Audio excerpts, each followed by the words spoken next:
জীবন লয়ুতিক্ত, কত ব্যথা বুকে চাপালে তাকে বলি আমি ধৈর্য। নির্মমতা কত দূর হলে জাতি হবে নির্লজ্জ।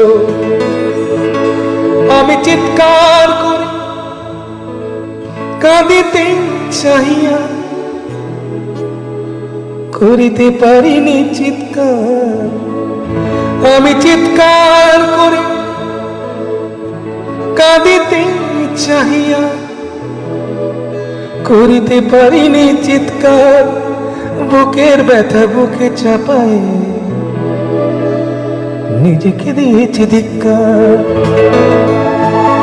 কতটুকু অশ্রু গড়ালে হৃদয় জলে সিক্ত, কত প্রদীপ শিখা জ্বালালে জীবন